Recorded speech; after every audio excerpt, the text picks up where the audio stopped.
le portrait de Rebecca ou l'anatomie d'une conversion. Savais-tu qu'il n'existe qu'un seul portrait de Pocahontas réalisé de son vivant? Une gravure de Simon Van de Passe, datée de 1616, exécutée à Londres pendant le séjour de la jeune femme en Angleterre. Ce n'est pas la Pocahontas que Disney a gravée dans l'imaginaire collectif, celle qui parle au saule, chante les couleurs du vent et court pieds nus dans la forêt. C'est tout l'inverse. Sur cette gravure, Pocahontas porte un haut chapeau anglais en tuyau de poil, une large collerette de dentelle, une robe brodée, une perle à l'oreille gauche.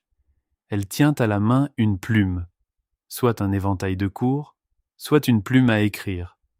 Et sous l'image, une inscription rappelle qu'elle ne s'appelle plus Pocahontas. Elle s'appelle désormais Rebecca Rolfe. Voilà ce que la Chaos Goetia lit dans cette gravure. Un document parfait sur le mécanisme de Saklas à l'œuvre. Le portrait n'est pas une représentation, c'est une démonstration.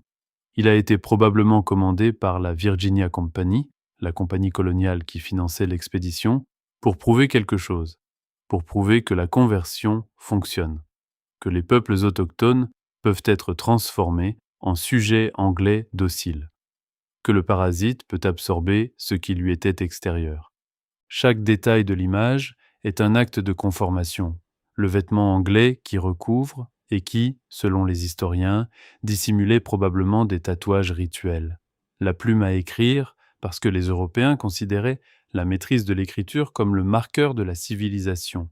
La conversion à la foi anglicane, que son mari célébrait dans ses écrits, le nom chrétien qui efface le nom d'origine.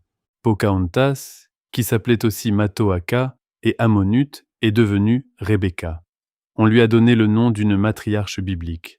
On l'a inscrite dans la lignée du Dieu unique. Le portrait dit « Regardez, la sauvage est devenue civilisée.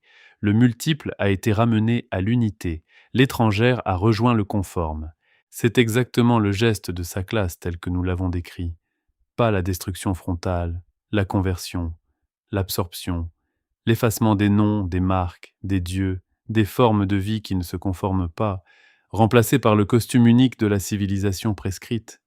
Mais le tatouage caché sous la dentelle dit tout. Sous le costume de Rebecca, il y a encore Matoaka. Sous la conversion affichée, il y a les marques d'un autre monde, d'une autre cosmologie, qu'on a recouverte mais pas effacée. Mais l'histoire ne s'arrête pas au portrait.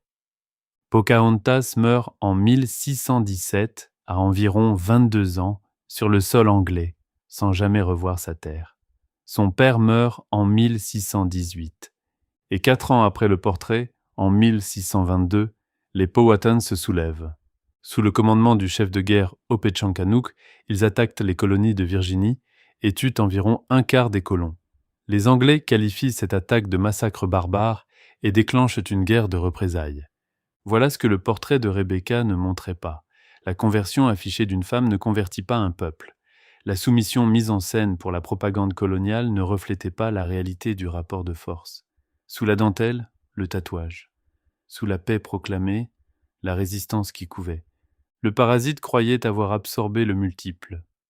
Le multiple a resurgi. La Chaos Goetia ne romantise pas cette histoire. Pocahontas n'a pas choisi son portrait. Elle a été convertie, renommée, exhibée, et elle est morte, loin de chez elle, à un âge où la vie commence à peine. C'est une tragédie coloniale, pas un conte de résistance héroïque. Mais le document qu'on nous a laissé, cette gravure de propagande, révèle malgré lui le mécanisme. Comment sa classe opère, par l'effacement des noms, par le recouvrement des marques, par la conversion exhibée comme preuve, par la réduction de la multiplicité des mondes à l'unité d'une seule civilisation prétendument supérieure. Et il révèle aussi sa limite. On peut recouvrir un tatouage, on ne l'efface pas. Sous chaque Rebecca que le parasite fabrique, il reste une Matoaka qu'il n'a pas réussi à dissoudre.